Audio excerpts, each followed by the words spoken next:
스웨덴의 한 국립묘지에 가면은 입구에 이런 글귀가 있습니다.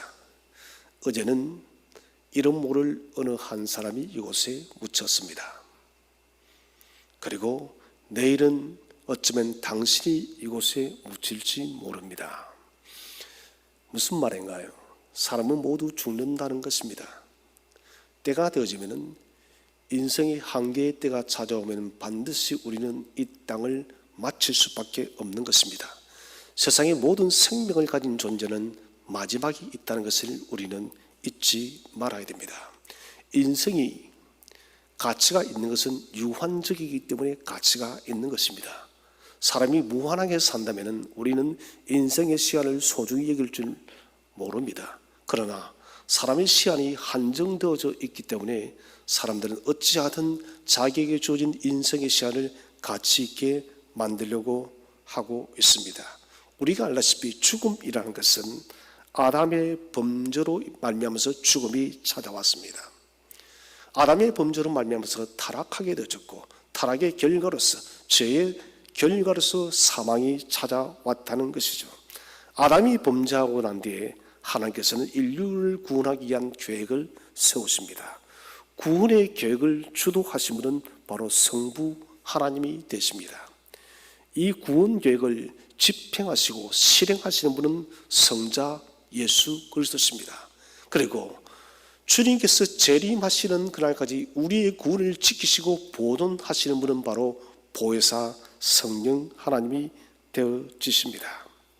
하나님께서는 당신의 구원 계획의 정점인 곧 하이라이트이신 예수 그리스도를 사람으로 보내었습니다. 사람으로 오신 메시아, 이것은 죄의 고리를 해결하기 위해서 대속의 십자가를 짊어지게 하기 위해서 예수님을 사람으로 보냈다는 것입니다. 십자가에 못 박혀 죽으신 주님께서는 부활의 첫 열매가 됨으로 통해서 우리에게 산 소망을 준 것입니다. 사람이 죽으면 끝이 아니다는 것이에요.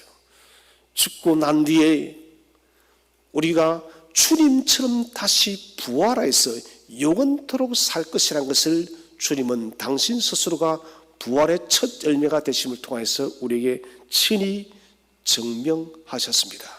그리고 주님께서 많은 500여 명의 제자들이 보는 가운데 속에서 하늘로 올라가셨습니다. 성천하실 때 주님은 그렇게 말씀하셨죠. 너희가 본 그대로 내가 오리라. 여러분, 정말 주님께서는 그렇게 행하실 것입니다. 500여 명의 제자들이 본 그대로 주님께서는 천군 천사와 함께 이 땅에 다시 재림하실 것입니다. 성경의 모든 역사들은 계획대로 다 성취되었습니다. 남아있는 것이 있다면 그것은 바로 두 가지입니다. 마지막 대환란이에요. 대환란 때가 있다 없다 이런 있습니다. 이것은 피해갈 수 없는 문제입니다. 마지막 대환란이 끝나고 나면 주님께서 공중에서 재림하십니다. 재림하시면 그때 우리가 영화롭게 부활되어지고 그리고 영광의 심판의 날이 있다는 것입니다. 어렵고 고통스러운 시대를 우리가 살아가고 있고, 이 편지를 받는 데살로니가 전서를 받고 있는 데살로니가 교회 성도들도 어렵고 힘든 시대를 살았습니다. 무엇보다도 초대교회는 교리적으로 불안한 시대였습니다. 성경이 계속해서 쓰여지는 시대였기 때문에 아직까지 하나님의 계시의 말씀이 완성되지 않았던 것이에요. 십자가를 통해서 다 완성되어졌지만 그 푸르는 말씀들이 다 계시되지 않았기 때문에 성경은 아직까지 ING 진행 중이었습니다. 데살로니가 교회는 혼돈 속에 있었습니다. 사람이 죽고 나면 어떻게 될 것인가? 그들은 주님께서 곧바로 오실 줄 알았는데 주님이 오시지 않는 것입니다. 자, 이 재림 때문에 혼란이 생겼다는 것입니다.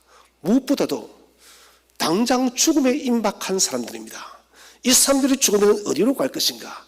유대교를 붙들 때는 죽으면 모두 아브라함 품으로 가니까 그들은 염려하지 않았습니다. 그런데 예수로 구주로 모시고 기독교로 개종한 사람들은 어디로 가는가? 이 문제에 그들이 봉착했다는 것입니다.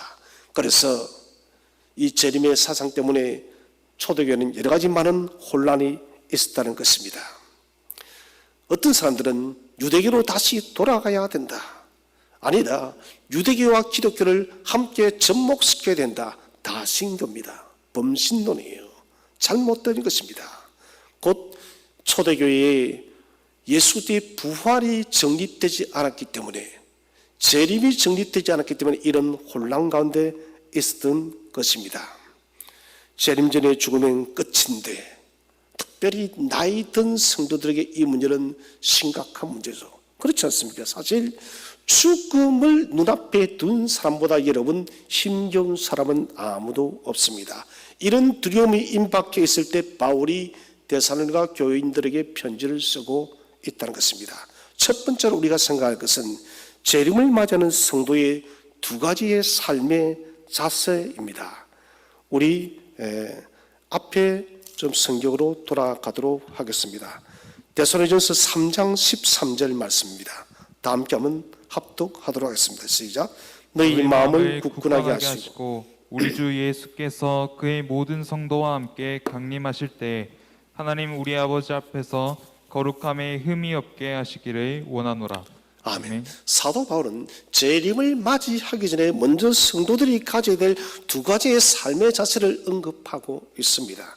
그 첫 번째는 굳건한 믿음을 가지라는 것입니다. 흔들리지 않는 믿음. 굳건하게 하시오라는 말은 스테리조라는 헬라를 씁니다. 스테리조는 콘크리트처럼이에요. 견고하게. 또 다른 말은 마음을 후원하다, 마음을 지원하다. 자, 모두가 같은 메시지예요. 너희는 각자가 서로서로의 마음을 후원하고 격려하고 지원해 주어서 함께 믿음의 생활을 견지하고 있는 모든 성도들이 콘크리트처럼 흔들리지 않는 그런 믿음을 가지라는 것입니다. 이게 여러분 굳건하게 하는 거예요. 우리가 주님의 재림을 맞이한다면 주님의 재림을 맞이하는 성도들의 마음적 내면의 자세가 뭐냐? 너희의 마음을 스테리죠, 콘크리트처럼 견고하게 만들어라. 너희는 서로서로 볼 때마다 주님의 날에 가까워서 서로 마음을 독려하고 격려하고 스스로에게도 마음을 후원하라 하는 거예요. 스스로도 후원하고 다른 사람을 통해서도 후원해서 그 마음이 흔들리지 않도록 용기를 가지라는 것입니다. 정말 여러분, 우리는 힘든 시대를 살아가고 있습니다. 아마도 우리가 지금까지 살아오면서 명절을 맞이해서 이런 어떤 특별한 코로나라는 장애물이 생겨서 고향 땅으로 가지 못한 일은 한 번도 없을 것입니다. 아니, 이런 일이 생길 것이라고 우리는 생각해 보지도 아니했을 것입니다. 그러나 막상 코로나19라는 이 장애물로 인해서 많은 사람들이 고향을 찾지 못하였고 부모님의 얼굴도 뵙지도 못했습니다. 어디 이뿐만이 아닙니다. 여러분, 정치, 사회, 경제적 문제, 코로나로 인해 찾아온 경제적인 위험과 어려움, 세계적인 무역의 위험, 세계 공동체가 지금 흔들리고 있다는 것입니다. 세계가 대체 어디로 갈지, 기후의 변화, 이제는 여러분 우리가 봄, 여름, 가을, 겨울을 예상할 수가 없습니다. 여러분, 태풍이 3번 스쳐갔더니 올해는 과일을 찾아볼 수가 없습니다. 과일을 찾더라도 엄청난 가격대로 뛰어올랐습니다. 배추 한 달에 10,000원이 넘는다고 해요, 채소가. 기후 변화의 결과들입니다. 태풍이 와도 여러분 슈퍼 태풍, 슈퍼란 말이 반드시 붙습니다. 지구의 온난화로 찾아온 변화들이에요. 어디뿐이겠습니까? 전쟁의 위험들, 국가 간의 마찰. 정말 여러분, 우리가 어떻게 통제할 수 없는 문제들이 너무 많이 있다는 것입니다. 이런 혼돈과 흔들리는 시대, 이성전은 초대 교회도 마찬가지였습니다. 로마의 핍박이 그들에게는 계속해서 진행되어져 있었고, 유대교회들이 교회에 들어와서 끊임없이 거짓 교리를 가지고 유혹을 하고 있었고, 데살로니가 교회가 겪었던 그 시대의 문제는 조금 모양만 다르게 해서 여러분, 이 시대도 우리도 똑같이 그렇게 어려운 시대를 살아가고 있다는 것입니다. 혼돈의 시대예요. 혼란의 시대입니다. 두려움의 시대입니다. 그렇기 때문에 여러분, 여러 이단들이, 거짓 가르침들이 난무하는 시대, 유혹의 시대입니다. 성도들은 이럴수록 흔들립니다. 이번 명절에 저는 이런 이야기를 들었습니다. 목사님, 온라인 예배를 드리는데 성도들이 이런 말을 한답니다.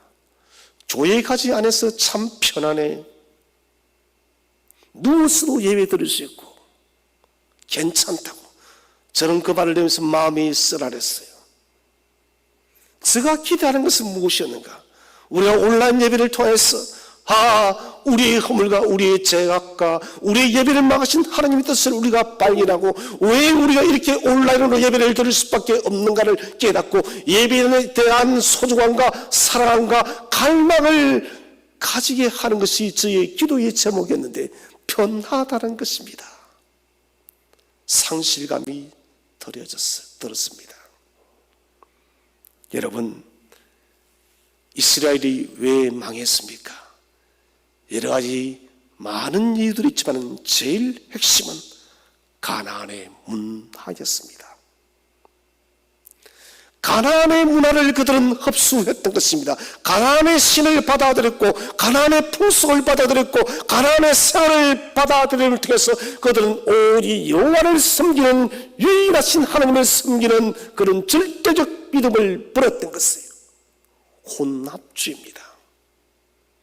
범신론, 모든 존재하는 것은 신이다. 범신론과 혼합주의가 이스라엘 백성을 삼켜버렸다는 것입니다. 여러분, 이것은 날이 갈수록 점점 심해질 수밖에 없습니다. 이번 추석 기간 중에 책을 한 4권 정도 독서를 했습니다.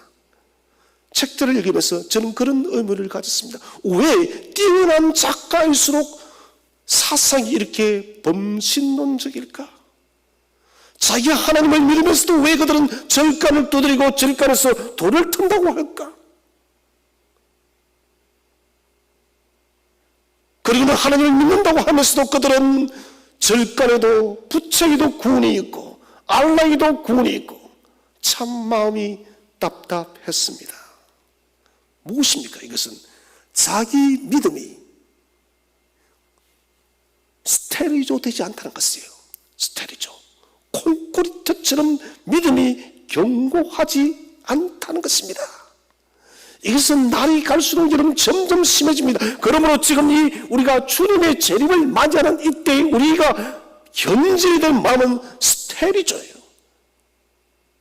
흔들리지 않는 믿음, 콘크리트처럼 견고한 믿음으로 서로를 격려하고 서로를 후원하는 것이 지금 필요하다는 것입니다. 콘크리트와 같은 믿음은 흔들려도 금방 중심을 잡습니다. 사랑하신 성도 여러분, 오늘 이 메시지를 들을 때 저와 여러분의 심령 속에 콘크리트보다 더 강력한 믿음이 함께하기를 바랍니다. 두 번째는, 종말을 재림을 맞이하는 성도의 자세는 흠이 없는 삶을 살아가야 됩니다. 흠이 없다는 것은 아멘프토스라는 말을 써요. 헬라어로. 아멘프토스는 성결이에요. 곧 거룩의 문제입니다. 제가 거룩에 대해서 지난주, 지난주 계속 말씀드렸습니다. 저희의 기도의 제목의 첫 번째가 거룩이라고. 거룩이라는 주제는 저의 평생의 기도 제목에서 결코 떠날 수 없는 것입니다. 내가 언제 어느 때 하나님을 떠나서 하나님과 같이 있다 할지라도 내 속에 죄의 오염들이 찾아올지 알 수가 없습니다. 레위기 19장은 말씀하고 있습니다. 내가 거룩하니 너희도 거룩하라라는 것입니다. 우리가 거룩하지 않으면은 아멘법토스, 흠이 없는 상태가 되지 않으면 우리는 하나님 안에 거할 수가 없습니다. 특별히 아멘법토스, 흠이 없게, 이 단어는 신약 성경을 우리가 읽어보면은 다른 데는 나오지 않습니다. 주님의 재림에 대한 설교와 본문이 담겨 있는 본문에서 계속해서 등장하는 단어가 아멘법토스, 흠이 없게요. 재림이 가까우면 가까울수록 계속해서 성경의 저자들은 아멘푸토스라는 이 말을 반복해서 쓰고 있습니다. 왜 그럴까? 이것은 재림 때의 성도들에게 가장 중요한 것 중에 하나가 바로 성결이란 것이에요. 깨끗함이란 것입니다. 우리가 알다시피 아론의 대제사장의 이 금성패는 가도시란 말이 있습니다. 가도시는 거룩입니다. 거룩이라는 것은 대제사장을 이끄는 한 단어예요. 대제사장의 평생을 이끄는 단어가 있다면 그것이 바로 가도시, 성결이라는 것이에요. 비단 대제사장뿐만 아니죠. 모든 제사장의 평생을 이끌어가는 그 단어가 있다면 그것은 바로 가도시, 성결이에요. 베드로는 우리에게 말합니다. 너희는 하나님 나라의 거룩한 왕 같은 제사장이니. 우리를 향해서 주님은 분명히 말씀하십니다. 왕 같은 제사장이라고요. 우리도 여러분 아론과 같은 그런 제사장의 직분을 가지고 살아간다는 것입니다. 그렇다면 여러분 우리의 평생을 이끌어가는, 우리를 끌고 가는 단어가 무엇이 되어져야 되는가? 그것은 바로 성결이 돼요. 아멘푸토스, 히브리는 가도시가 되어야 됩니다. 거룩. 주님 앞에 우리가 나갈 때 어떤 간판을 들고 가느냐? 돈의 간판이 아닙니다. 보석의 간판이 아닙니다. 자랑의 간판이 아닙니다. 행위의 간판이 아닙니다. 업적의 간판이 아니에요. 우리가 주 앞에 들고 갈 때, 나아갈 때 들고 가는 간판은 가도시, 거룩이란 간판 하나입니다. 오늘날도 여러분 목회자들이 어디에서 많이 넘어집니까? 성도들이 어디에서 많이 넘어지나요? 바로 거룩의 문제입니다. 잘 가다가 거룩의 문제에서 다 무너지는 것이에요. 마지막 때도 이런 마찬가지예요. 흠이 없게 아멘푸토스의 삶을 살아가라 하였는데 우리가 이런 아멘푸토스의 삶을 살지 못하기 때문에 우리는 이 마지막 때에 자주 엎어진다는 것입니다. 그래서 여러분 흠을 만들지 마시기를 바랍니다. 그러므로 매일마다 거룩하기 위해서 기도하시기 바랍니다. 저는 그렇게 기도해 하나님의 꿈속에서도 거룩하게 해 주시옵소서. 여러분 정말 그런 기도를 드리니 꿈속에서도 거룩해져요. 죄의 유혹이 올 때 꿈속에서 본능적으로 무의식적이에요. 무의식적으로 그 죄에 대해서 단호하게 싸우는 저의 모습을 저는 경험했습니다. 여러분 허먹기를 위해서 수고하시기를 바랍니다. 성령께서 저와 여러분을 거룩한 존재로 빚어주시기를 주 이름으로 축원드립니다.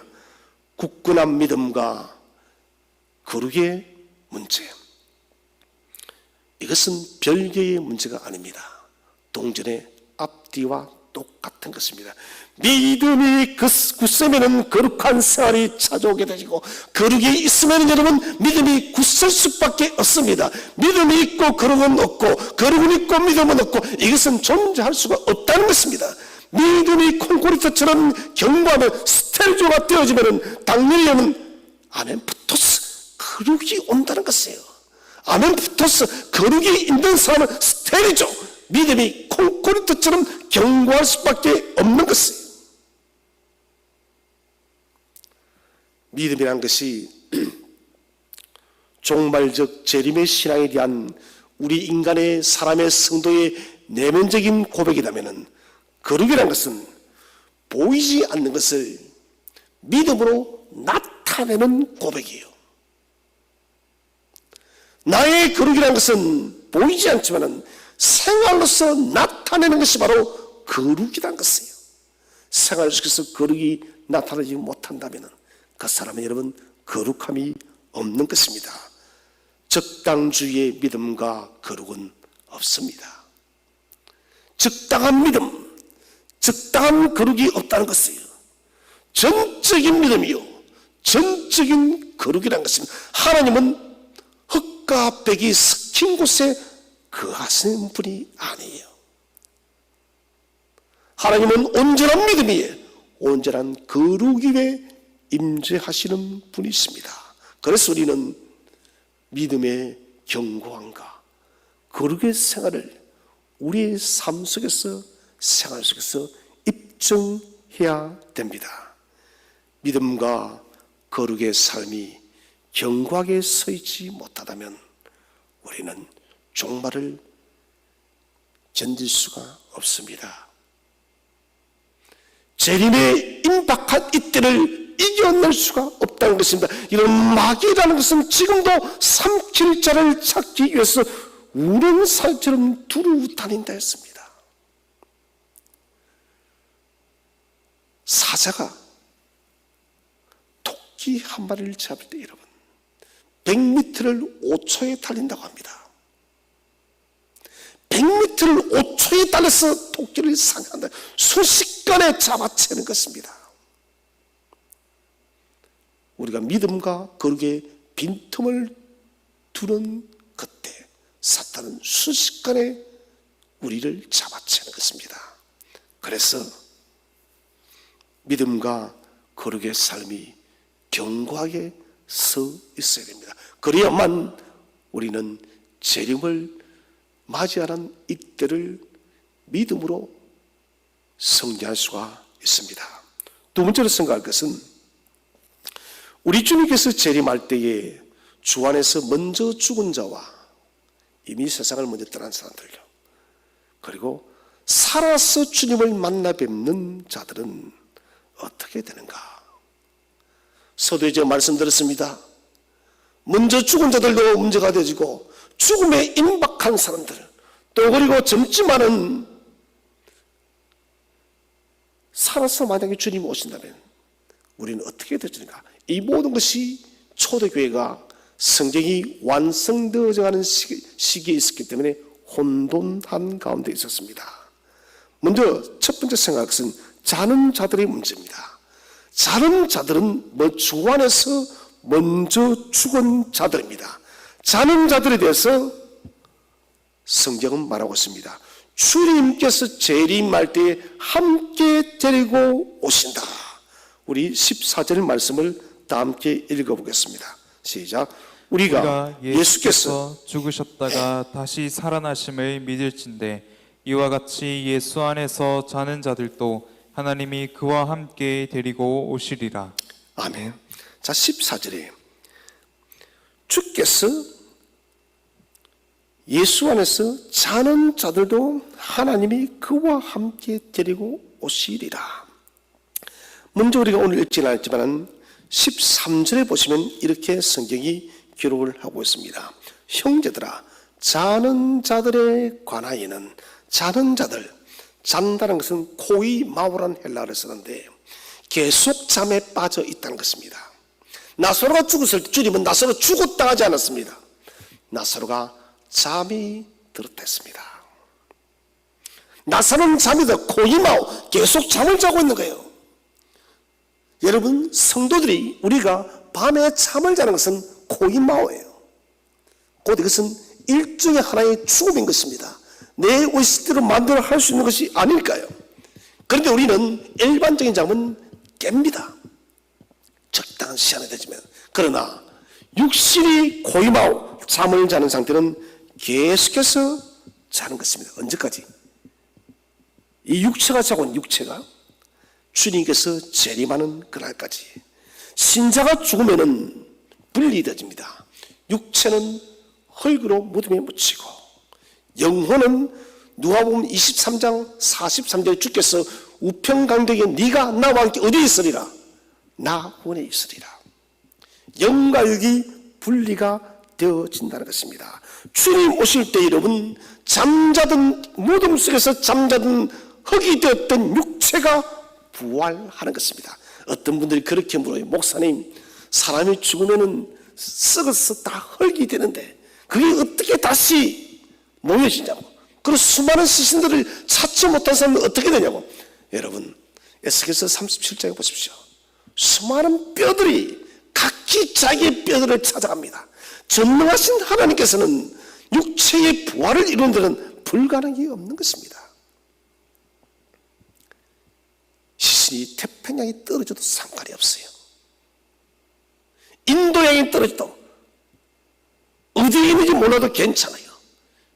때가 되면 주님 재림할 때 그 육체가 사람들이 인식하지 못하는 그 짧은 순간에 육체와 영혼이 다시 결합하는 것입니다. 그래서 부활이라는 것은 육체와 영혼이 연합되어져서 완전한 새로운 것이다. 그래서 성경은 부활체에 대해서 완전한 몸, 변화된 몸, 신령한 몸, 세 가지로 말을 하고 있습니다. 부활의 모습은 어떻습니까? 그것은 우리가 알 수 있는 것은 사도 바울이 기록한 대로 완전한 몸으로 고린도전서 15장에 변화될 것이다. 신령한 몸으로 우리가 변화될 것이다. 그리고 영원한 모습으로 우리가 변화되어진다는 것입니다. 그래서 자는 자들에 관해서는 너희가 알지 못함을 우리가 원치 않는다. 13절에 이 말을 하고 있는데 이 말은 무슨 말이냐? 알지 못함을 우리가 원치 않는다는 것은 반드시 알아라는 것입니다. 죽은 자들이 어떻게 될 것인가? 자, 너희들은 반드시 알아라. 죽은 자들은 먼저 죽은 자들은 주님께서 육체를 묻으면서 땅에서 부활시키고 영혼은 나고에서 안식하고 있다가 데리고 와서 이 육체와 영혼이 하나가 됩니다. 이 시간은 제가 예전도 말씀드렸다시피 인간이 인식할 수 없는 지극히 짧은 순간이에요. 1초도 되지 않는 시간입니다. 그래서 먼저 죽은 자들이 버려진 것이 아니라 주님의 재림을 통하여서 함께 그들도 완전하게 신령하게 변화된 몸을 입고서 주님과 함께 먼저 부활한다는 거예요. 부활의 순서가 고린도전 15장에 기록되진 대로 첫 번째는 부활의 첫 열매 되신 우리 주 예수 그리스도 이미 부활하셨으니까요. 두 번째는 죽은 자들이 주 안에서 죽은 자들이 먼저 부활합니다. 이런 불신자도 똑같이 부활합니다. 제가 좀 이따 말씀드리겠습니다. 그 다음에 살아있는 자들도 부활한다는 것입니다. 자, 불신자를 한번 생각합시다. 불신자도 죽으면 여러분 육체는 땅에 묻혀요. 영혼은 우편에 있던 강도는 낙원에 있댔습니다. 시편 9편 17절에 불신자의 영혼은 스올이랍니다. 스올은 지옥의 권세에 가기 전에 머무는 장소며 지옥과도 똑같은 곳이에요. 성도들이 영원하신 하나님 나라의 천국에 들어가기 이전까지 머무는 것이 낙원이라면 이 스올은 영원한 심판의 지옥의 음부의 권세에 들어가 곳에 가기까지 머무는 것이 스올이에요. 지옥과도 똑같은 곳이에요. 스올에 있던 영혼, 이 땅에 잠드는 영혼이 육체가 성도들이 그렇게 변화되어지듯이 똑같이 순식간에 변화되어집니다. 요한계시록 20장 11절 12절에서 이들은 바로 백보자 심판을 받는 것입니다. 둘째 사망의 해입니다. 성도들에게는 둘째 사망이 없어요. 성도들은 첫 번째 사망이 있는 거예요. 모두가 다 죽는 거예요. 이것은 죄의 결과 때문에. 성도들은 두 번째 사망이 없습니다. 계시록 백보자 심판도 두 번째 사망은 믿지 않는 자들에 대한 사망인 거예요. 그런데 이 사망은 특징이 뭐냐? 죽지 않는 거예요. 영원토록 지옥의 음부에서 고통을 당하는 것입니다. 히브리어로 이 지옥을 게엔나라 합니다. 게엔나. 게엔나는 결코 다시 여러분 살아올 수 없는 것입니다. 게엔나를 풀어서 설명하자면 이렇게 설명할 수 있습니다. 시퍼렇게 활활 타고 끝없이 고통이 계속되어지는데 영원히 죽지 않는 것이 바로 게헨나예요.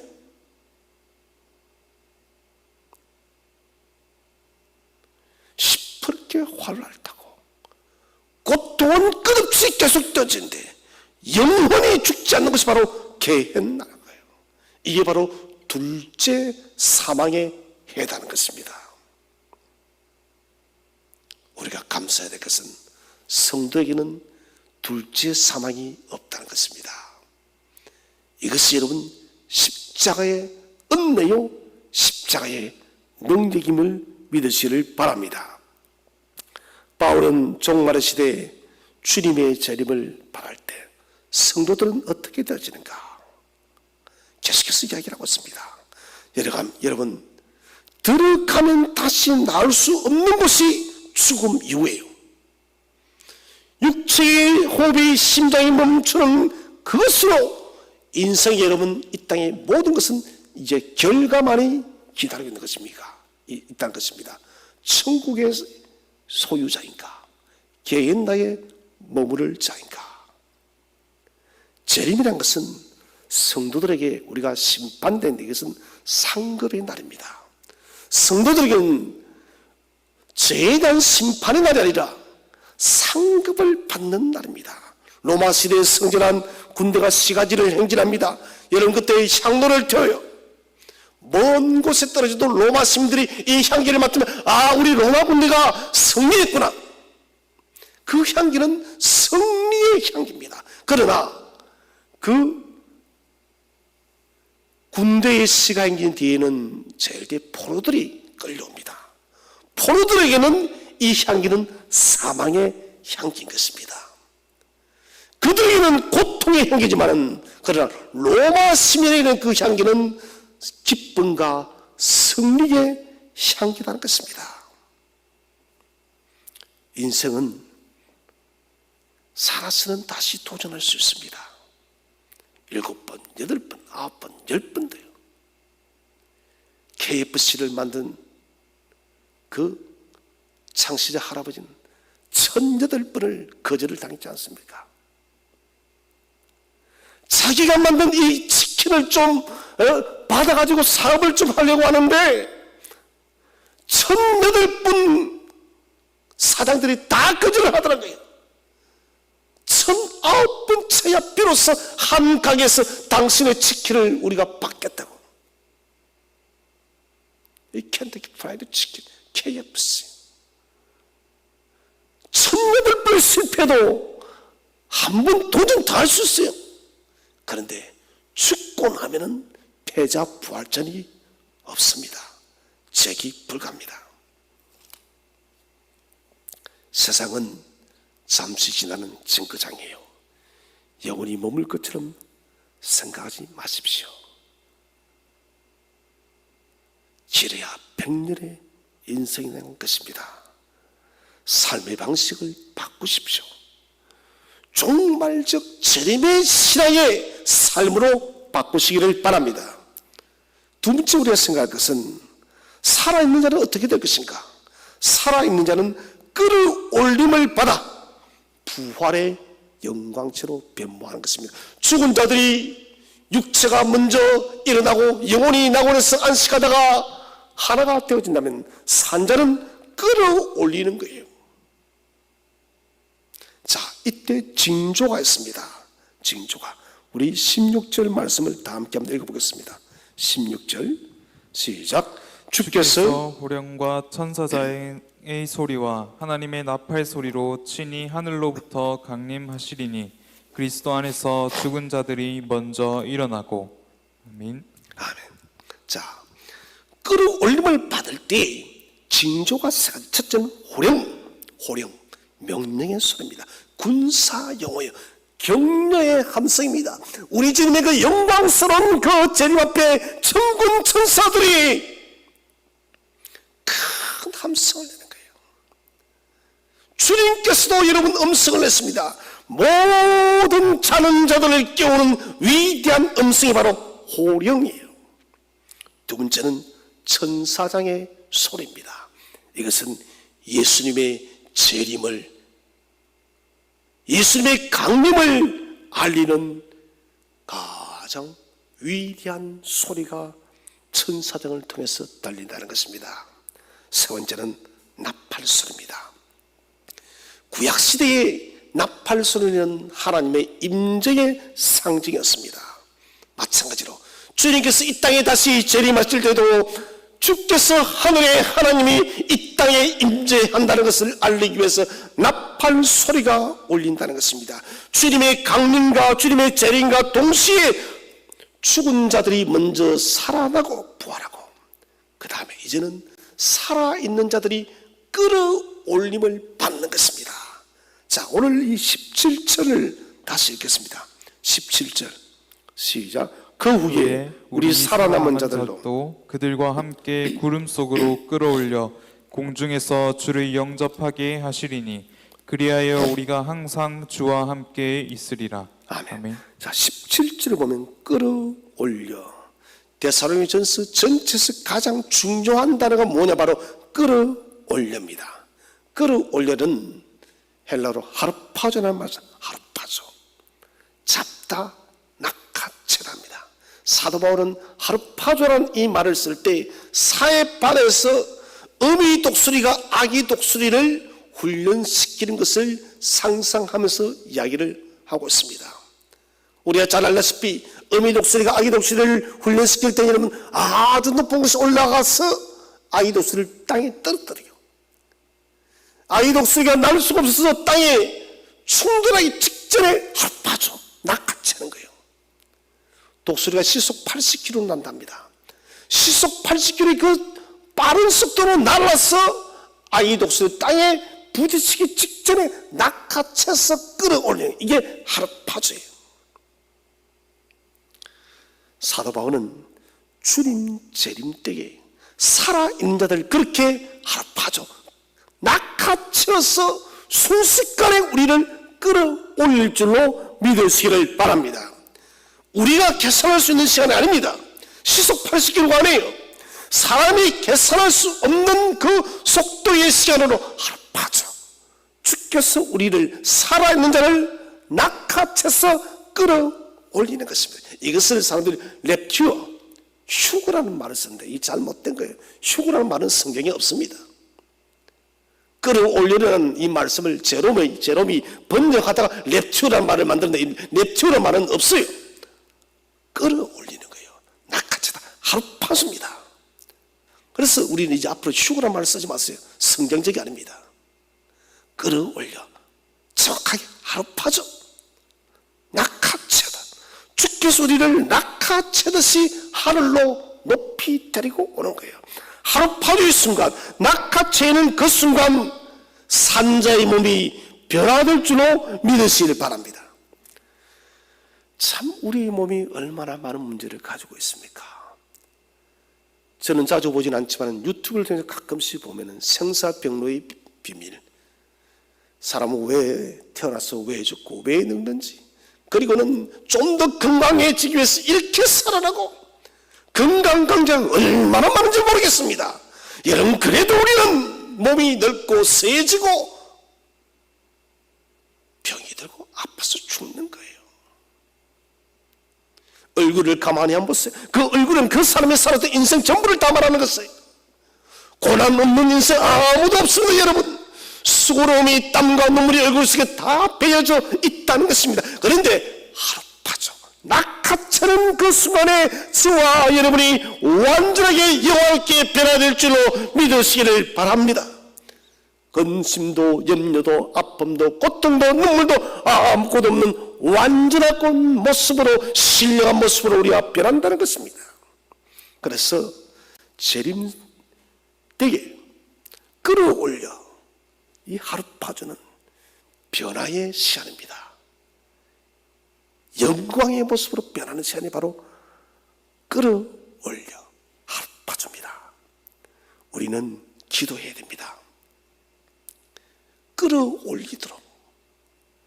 하나님 당신께서 재림하실 때에 나도 하루파주 끌어올리게 해 주옵소서. 또 중요한 게 있습니다. 낚아챌 때 그 낚아채는 손이 예수님의 손이에요. 그 하루파주의 손에, 주님의 손에 우리가 낚아채야 되고, 우리가 살아있을 동안에도 주님의 손아귀에 우리가 낚아채어 있어야 되는 거예요. 재림 때만 낚아채는 것이 아닙니다. 살아있는 동안에도 우리가 여러분 주님의 손에 낚아채서 주님의 이끌림을 받으시기를 바랍니다. 이게 여러분 서두에 말씀드린 굳건하게 되는 것이고, 그리고 흠이 없게 되는 것이에요.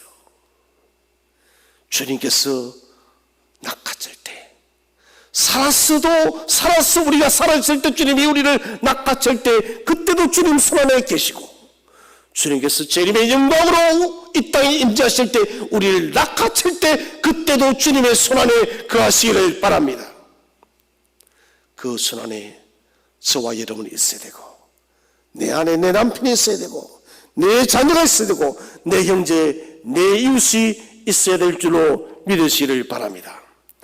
마지막 세 번째로 재림을 맞이하는 성도가 해야 될 일은 무엇일까요?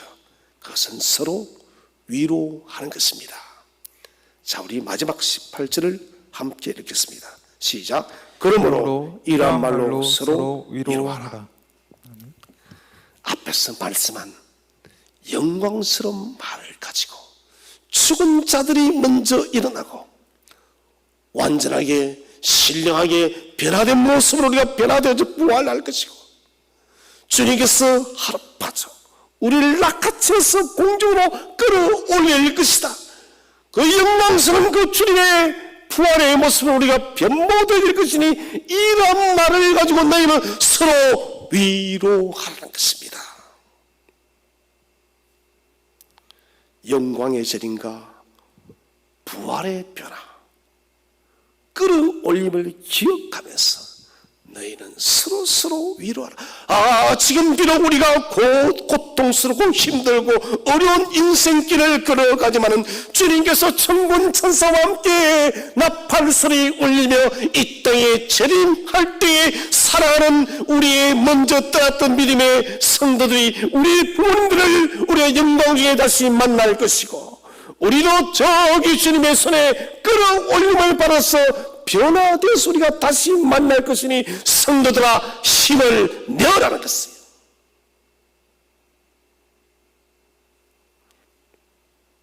소망을 잃지 말아야 됩니다. 성도가 이 땅에서 여러분 수고의 길, 고난의 길 피할 수가 없어요. 요즘에는 옥봉산을 자주 오릅니다. 시간이 나면 가능한 가려고 합니다. 항상 옥봉산은 여러분 정상까지 가는데 가파른 계단이 나옵니다.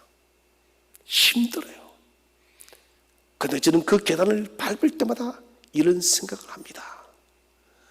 그래, 오르막길이 있기 때문에 내 몸은 더 튼튼해져.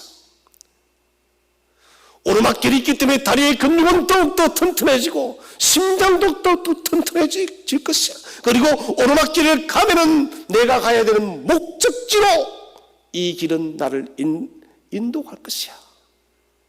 오르막길이 지나면 평지가 나오고 내리막길이 나오겠지. 편편한 길이 나오겠지. 그 마음으로 오르막길을 지는 도리어 즐거움으로 올라갑니다. 또 오르막길이 나오지 않나? 내 몸을 더 잘 단련할 수 있는 계단인데, 여러분 인생의 수고로운 오르막길을 그렇게 생각하세요. 마음을 어떻게 먹느냐? 희망적이고 소망적으로 마음을 가진 사람은 그래, 이 오르막길은 나의 몸과 마음을, 나의 영혼을 더욱더 단련시키는 시간이니 나는 기쁨으로 감내하리. 이런 사람이 있고, 왜 하필 내게 오르막길이야? 왜 내게 하필 장애물이 생겼어? 이 사람은 여러분 아주 비참한 사람이에요. 무슨 문제든 왜 하필 내게가 아니라 나에게도 이런 일은 당연히 올 수 있다라고 받아들이는 사람은 그 문제를 박차고 이겨나가는 사람이에요. 사막이 왜 사막이 됐을까요? 햇빛만 내리쬐었기 때문에. 고비 사막, 유명한 사막이죠.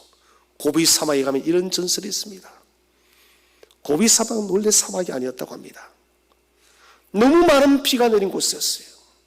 그래서 고비 사막에 사는 사람들이 제발 비만 오지 말게 해달라고, 햇빛만 좀 나게 해달라고. 이 전설입니다. 신이 나타나서 그러냐? 비만 안 오면 되냐고. 예? 그럼 내가 내일부터 햇빛만 내려줄게. 햇빛이 났습니다. 사람들은 너무너무 좋은 거예요. 그 질퍽한 땅이 점점 말라가고 농사를 지을 수가 있어요. 그런데 문제가 생겼습니다. 나중에는 땅이 갈라지고 흙이 가루가 되지고 생물이 사라지 않는 거예요. 이를 햇빛만 내리쬐 계가 찾아온 것은 바로 사막이에요. 그 인생에는 비와 햇빛이 같이 있어야 되는 것이에요. 햇빛만 있으면 사람은 사막화되어지는 거예요. 비가 있어야 여러분 인생은 조화를 이룬다는 것입니다.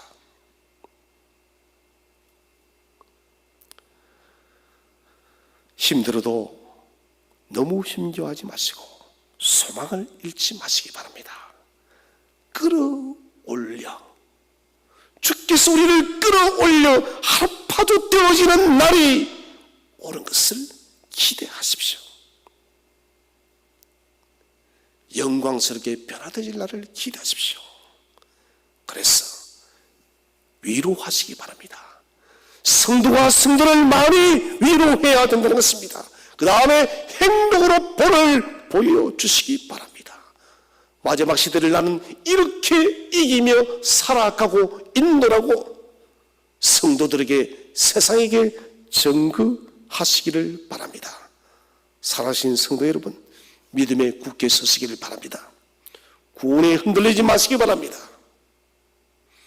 흠없이 살아가시기를 바랍니다. 인생의 이 광야는 성화의 과정임을 믿으시기를 바랍니다. 믿음과 거룩의 삶으로 마지막 시대를 살아가시기를 바랍니다. 그때마다 성령께서 저와 여러분을 보호하시고 인도할 줄로 믿으시기를 바랍니다. 세상이 우리를 삼키려 와도 세상은 우리를 이기지 못합니다. 언제 주님이 오실까요? 주님은 도적처럼 오리라 하였습니다. 그러나 재림의 징조와 증거들을 보여주시고 계십니다. 무화과 나무의 잎이 푸르르면 열매가 맺힙니다. 여름이 가까운 것을 내가 알듯이 지금 우리는 때를 구분해야 됩니다. 저와 여러분은 장막 인생을 살아가고 있습니다. 항상 떠나는 인생이라는 것입니다.